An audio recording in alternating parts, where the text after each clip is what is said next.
Bonjour à tous. Je suis très heureux de pouvoir prendre la parole devant vous aujourd'hui pour pouvoir aborder le sujet de la définition du cadre de vie qui a été pour nous un fil conducteur pendant les dernières années de l'activité Adivbois. D'où sommes-nous partis?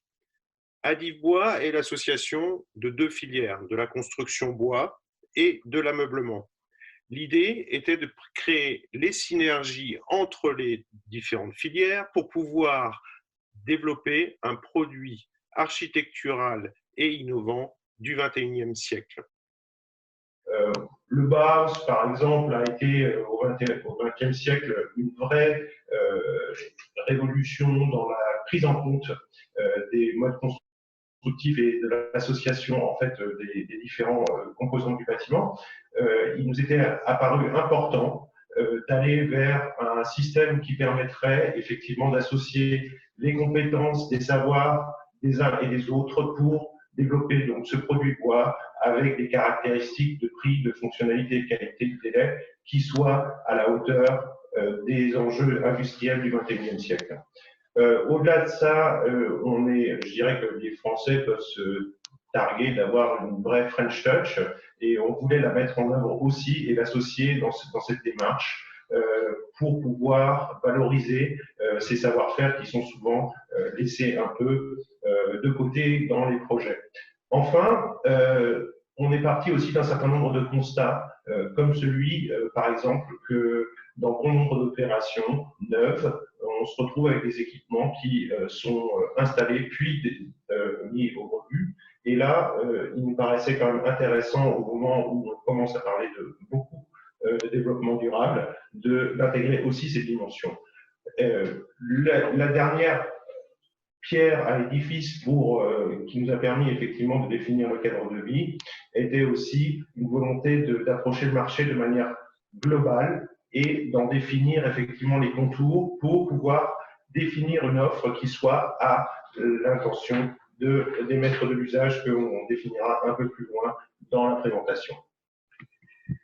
Effectivement, alors en reprenant après cette introduction et qui justement a mis en avant cette articulation architecture-design, structure, cadre de vie, construction et ameublement, le cadre de vie justement c'est un équilibre très subtil qui se situe entre le formalisme et cette dimension subjective parce qu'effectivement en fonction des cibles de la chaîne de valeur entre les maîtres d'œuvre, les maîtres d'ouvrage, le maître de l'usage et de tous ceux qui constituent justement ce produit immobilier bois, il y a des ressentis et qui sont plus ou moins matures en fonction des lieux de vie. Et nous avons au sein d'Adivbois articulé ce concept cadre de vie autour de trois principales dimensions qui se situent autour d'un discours qui est le discours, c'est toute cette dimension culturelle, symbolique, esthétique, environnementale et qui est la dimension de qu'est-ce que ça représente, qu'est-ce que ça va donner, qu'est-ce qu'on va donner à voir. Et c'est dans cette catégorie que s'inscrit justement cette expérience Vivre Bois, qui est le moteur d'Adivbois, qui a été le moteur de cette commission ADN. Et pour le mettre en œuvre, justement, il y a tout un processus qui a été nécessaire de mettre en œuvre, qu'on appelle un processus d'innovation sur tous les fronts, qui agit à la fois sur le produit, sur le process de réalisation et sur le business model. Et pour mettre en œuvre ce process d'innovation, il y a des étapes. Il y a une phase exploratoire, il y a une phase de conception et une phase de réalisation. On vous présentera tout à l'heure autour de cette matrice, qu'est-ce que ça implique et quels sont les outils qu'il faut mettre en place pour pouvoir le développer. Mais tout cela répond à des usages qui sont multiples, extrêmement variés et qui varient justement en fonction des lieux de l'attribution, donc du privé, entre autres le logement. Alors effectivement, les prototypes ont été très axés sur le logement pour apporter des solutions et on vous les présentera rapidement à nouveau dans le dernier chapitre, et qui touche le public, le semi-public, les transports. Les transports aussi, c'est des cadres de vie et entre autres, les agenceurs intégrateurs sont souvent des gens qui viennent du monde du transport, du naval et du ferroviaire, qui ont travaillé sur des espaces contraints, des optimisations et qui ont su développer des solutions et des process industriels. et sans oublier les équipements publics. Donc on sent que les territoires sont extrêmement variés, sont extrêmement denses, avec des maturités différentes. On peut dire que le marché de l'hôtellerie a mis en place aussi des solutions, comme dans le commerce. Donc, à partir de tout cela, ça crée un univers que nous, on a développé au sein d'Adivebois, qu'on appelle Vivre Bois.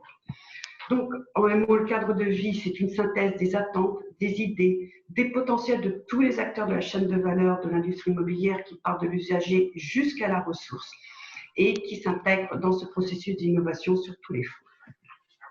Le Vivre Bois, on pourrait dire, c'est réenchanter le cadre de vie. Le Vivre Bois, on aurait pu le dire, il y a des Vivre Bois.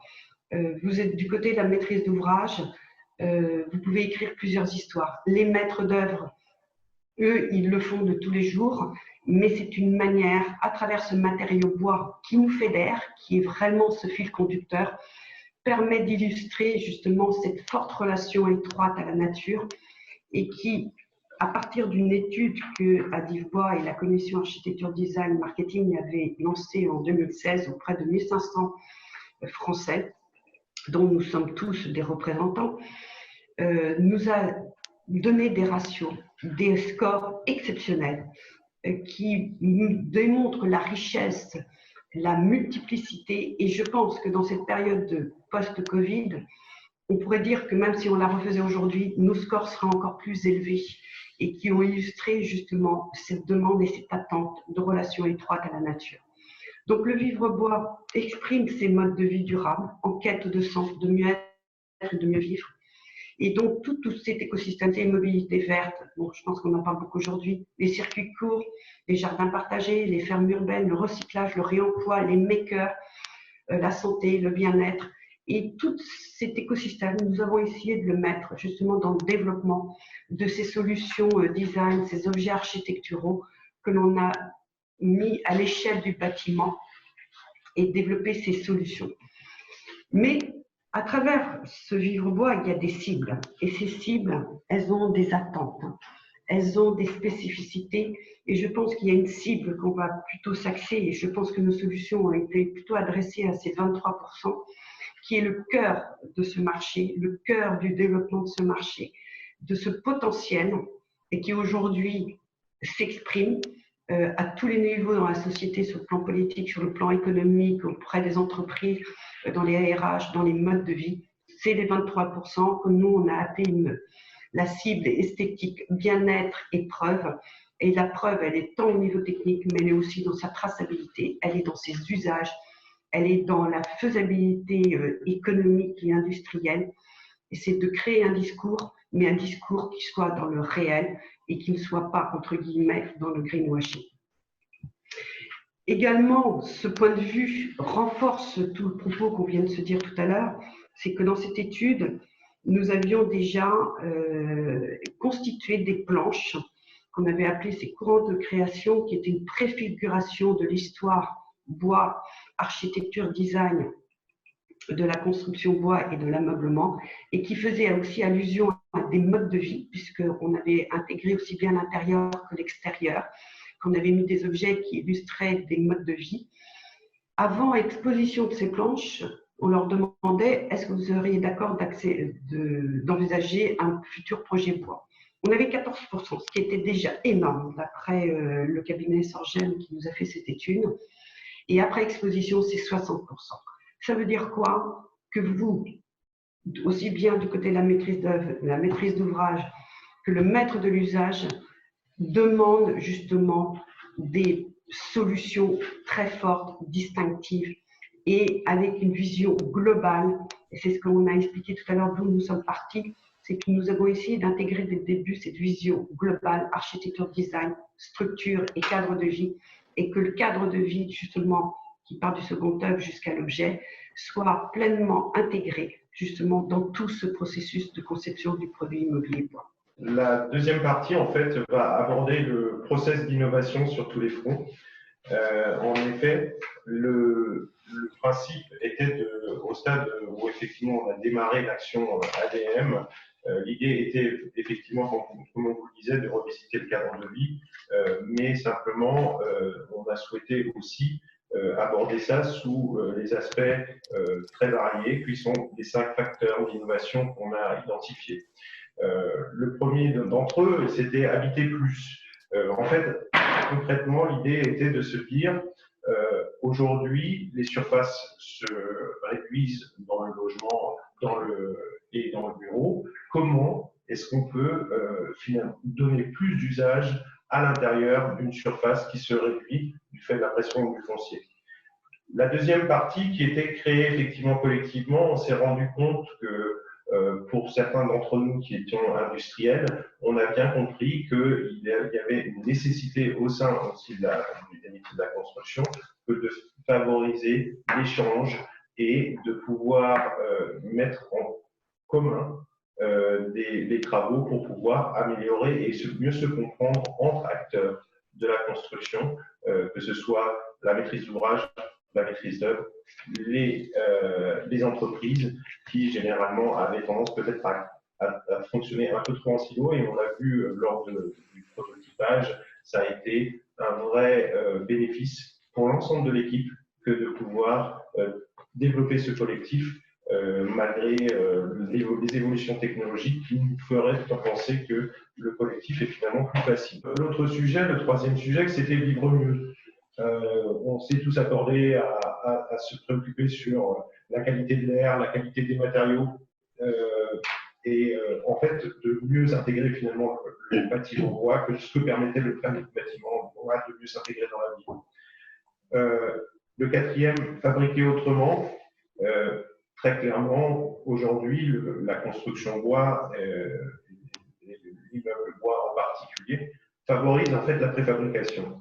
Et donc, il a été un des axes a été pour nous de se dire comment pouvoir intégrer cette préfabrication tout au long de la chaîne pour pouvoir valoriser aussi le second œuvre à l'intérieur du bâtiment et favoriser sa préfabrication.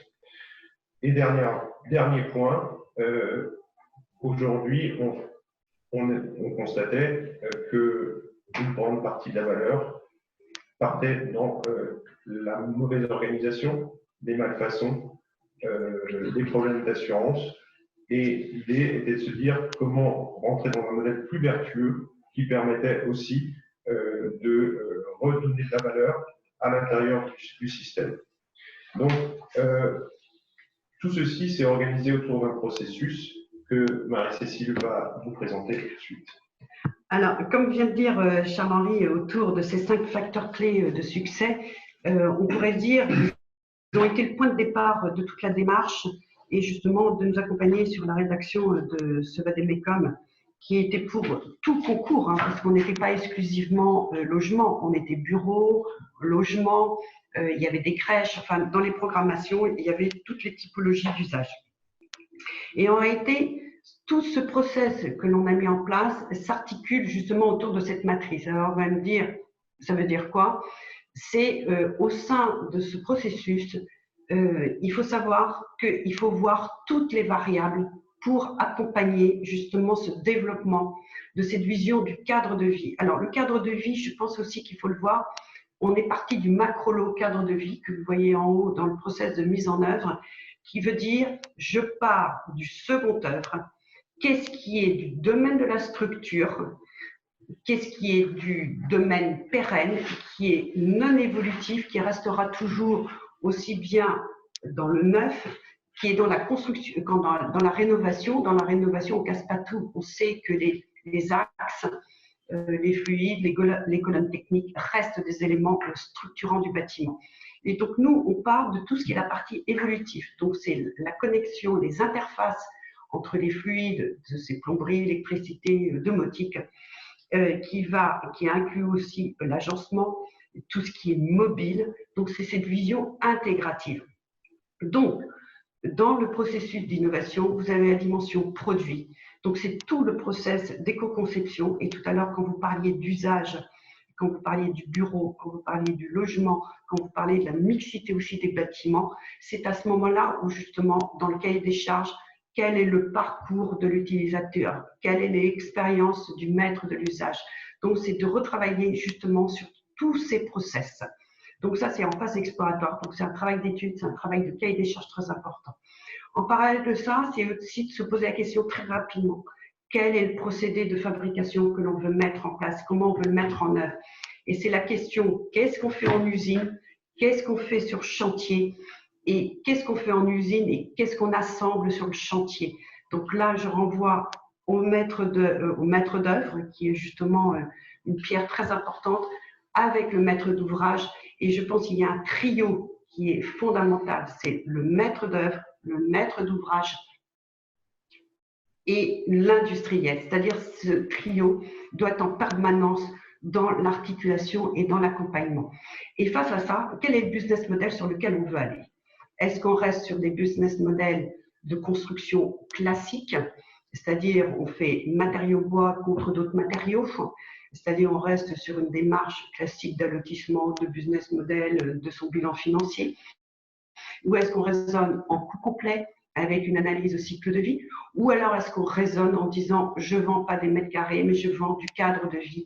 Et le quatrième modèle, c'est plutôt l'économie de la fonctionnalité. Donc c'est de se poser la question très forte dès le départ et qui va impliquer dans la phase de conception quelles sont les compétences clés qu'on met autour d'une table. Et je pense que le mode de recrutement et qui est la définition dans la maîtrise d'œuvre qui ont mis dans les équipes entre l'architecte, le designer, les startups, les associations, comme les bureaux d'études, qui on met, mais valable aussi du côté du process de la mise en œuvre, d'intégrer les agenceurs intégrateurs qui sont un corps de métier à côté des constructeurs, à côté des entreprises générales, qui peut avoir une fonction d'entreprise générale et qui a la capacité d'avoir cette vision intégrative globale du lot cadre de vie et de le mettre en œuvre et qui peut avoir, et en plus il a une capacité par son outil industriel de faire en usine, de préfabriquer, d'installer et aussi d'intégrer d'autres composants,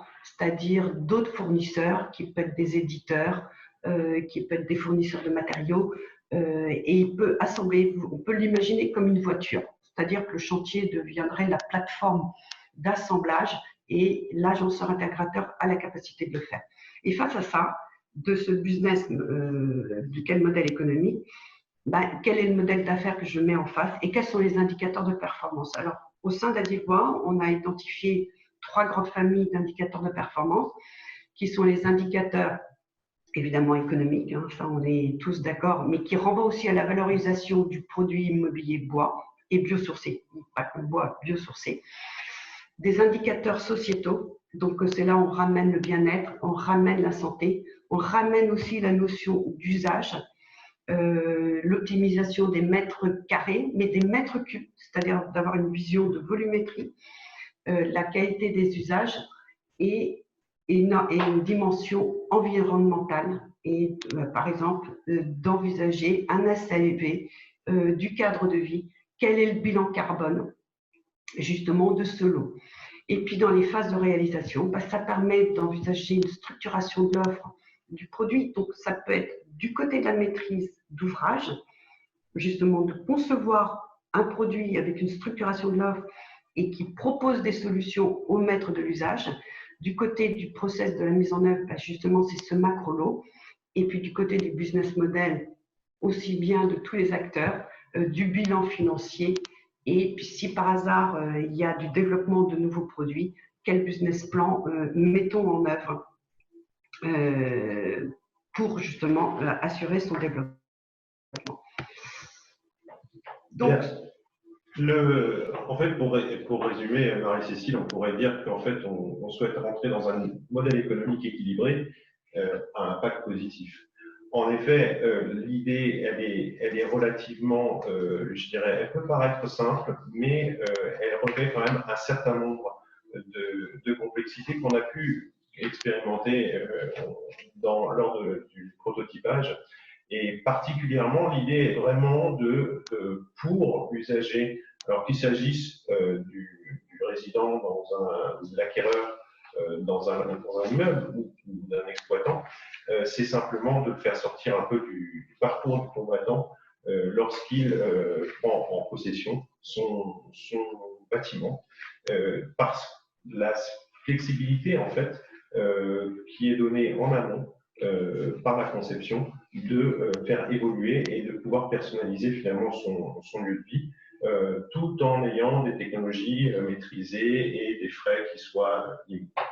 Le pendant de cet aspect-là, c'est que l'anticipation dès la conception, par le triptyque que décrivait Marie-Cécile, entreprise, maîtrise d'ouvrage et maîtrise d'œuvre, était de pouvoir avoir cette conception globale dès l'amont et de pouvoir programmer et valoriser en fait l'outil industriel pour pouvoir être à la fois au rendez-vous du coût et des délais qui sont souvent des enjeux majeurs. Donc, le principe, c'est effectivement travailler sur l'amont, l'anticipation et la co-création. Et c'est ce que nous avons développé et proposé au sein d'Anivois.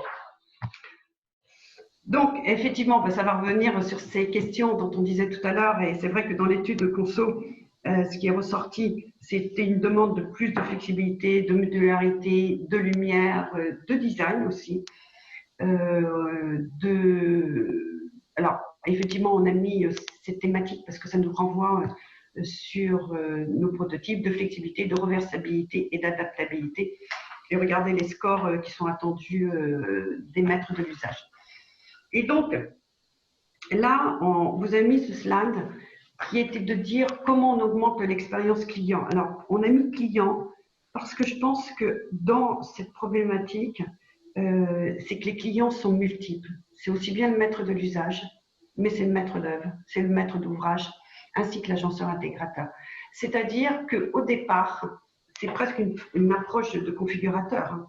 C'est quelles sont les données, quelles sont les contraintes. C'est les contraintes de PLU, d'urbanisme, de plan, de structure, de domotique, d'énergie, de PMR, etc.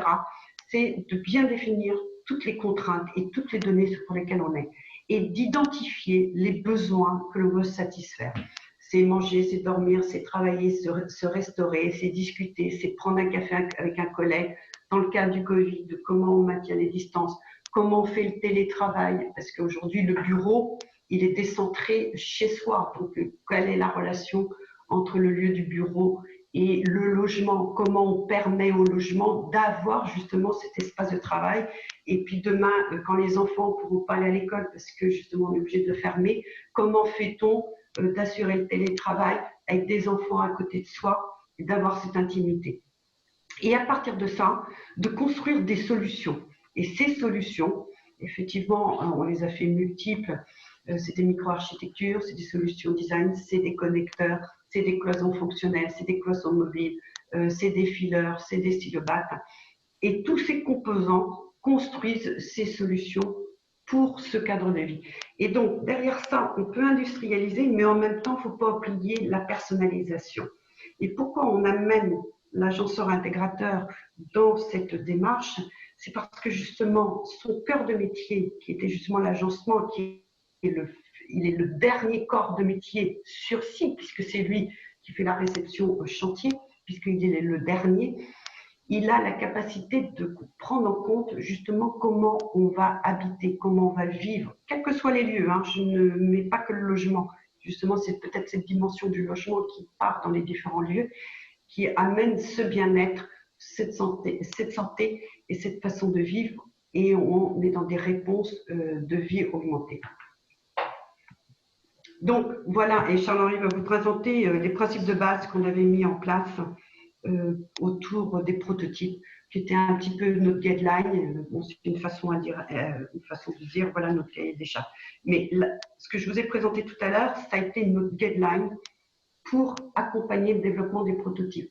Mais on pourrait dire que cette démarche, elle peut s'appliquer quels que soient les lieux de vie qu'on a pu vous présenter au départ. En fait, cette démarche, en fait, le fil rouge pour nous a été effectivement, comme vous l'avez compris, cette démarche de prototypage. Et il a fallu définir concrètement un cahier des charges pour l'appel à projet que nous avons réalisé. Et je dirais que les 4 grands principes qui ont régi finalement ce cahier des charges, c'était effectivement, on en a parlé, l'éco-conception et la co-conception. C'était vraiment de mettre autour de la table, dès le départ du projet, l'entreprise, la maîtrise d'ouvrage, la maîtrise d'œuvre. Et quand on parle de maîtrise d'œuvre, on parle bien à la fois d'architectes, mais aussi de designers, qui, du fait de leur spécificité, peuvent avoir à la fois la dimension, je dirais, de l'architecture de l'intérieur du logement, mais aussi la dimension industrielle et industrialisation, qui est finalement intrinsèquement liée en termes de, je dirais, de performance à la fois coût, qualité et délai. D'autre part, comme on l'a vu dans l'exposé, le maître de l'usage, il était effectivement fondamental qu'il puisse exprimer dès l'amont du projet ses besoins et qu'il puisse le challenger avec les entreprises et la maîtrise d'œuvre au même moment. C'est-à-dire que la conception s'est vraiment passée avec les 3 acteurs présents autour de la table. Et ça a changé complètement, je dirais, la prise en compte des spécificités des uns et des autres, et surtout ça a amélioré la compréhension des impératifs des uns et des autres. Et souvent, c'est ce qui peut faire défaut quand on est déjà très avancé dans le marché et que le délai est court en termes de réalisation. Le 3e point, c'était effectivement de se dire on est dans une structure, quelle qu'elle soit, et effectivement se dire qu'une forme de mixité a toute sa place, et bien au contraire. Et en fait, quand on parle effectivement de structure pérenne, on pourrait tout à fait imaginer que cette notion de cadre de vie pourrait s'adapter aussi à des structures existantes où on voudrait effectivement valoriser le bois.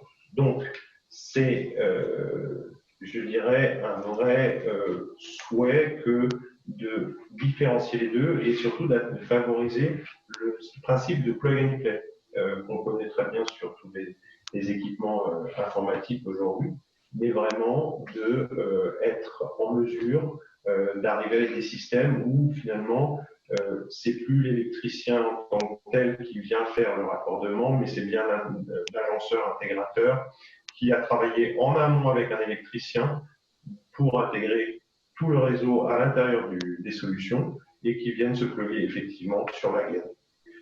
Dernier point, c'est préfabriquer, effectivement, c'est être en mesure d'anticiper et pas de choisir, je dirais, les interrupteurs la veille de les poser ou de se dire, bah, tiens, on a oublié le système, enfin, l'intégration du système de ventilation, comment on fait?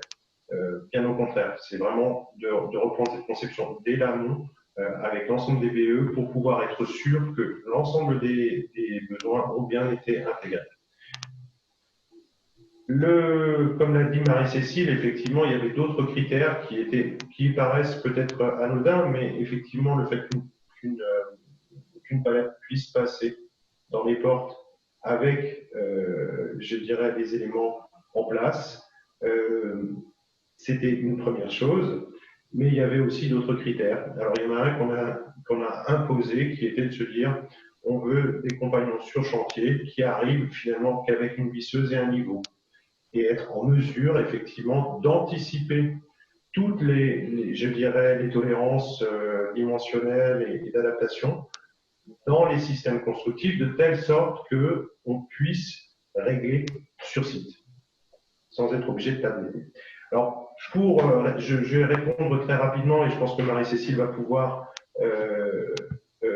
répondre à cette question sur la notion de maître de l'usage. Je pense qu'on n'a peut-être pas assez développé. Il faudrait peut-être qu'on reprenne un mot au moins sur la notion de maître de l'usage. C'est une demande qui est arrivée en cours et qui coupe un peu le… Alors, bon, le maître de l'usage, c'est tout simplement les usagers, hein, c'est nous tous.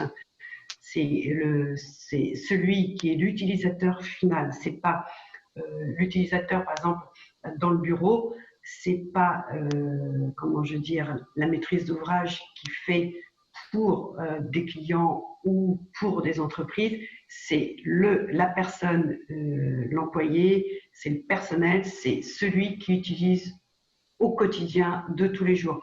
Pareil dans le logement, c'est pas le bailleur social ou le propriétaire, c'est celui qui vit dans le bâtiment, qui est à la fois locataire ou propriétaire. C'est de dire qui va utiliser, qui va le vivre et qui va être dedans. C'est pareil dans l'urbain, c'est le piéton, c'est celui qui marche ou celui qui est sur son vélo. Le maître de l'usage, c'est vraiment celui qui est au bout de la chaîne. Voilà. Je pense que c'est assez clair. Tout ceci, donc ce fameux fil rouge, il a abouti aux trois visuels que vous avez devant les yeux, qui ont été en fait les prototypages qui ont été présentés lors de l'exposition cadre de vie des immeubles à Libourgois. On a eu donc trois prototypes à l'échelle 1, donc là ce sont que des visuels, mais ils ont été construits réellement et vous pouvez retrouver ça sur d'ailleurs le site de Libourgois sur l'extranet. Vous avez l'ensemble des films qui présentent en détail. Donc on a effectivement le premier visuel à gauche qui est en fait Apart, qui était une équipe en fait qui a travaillé au-delà du principe de mobilier qui soit plugable. Ils ont travaillé aussi autour de trois principes.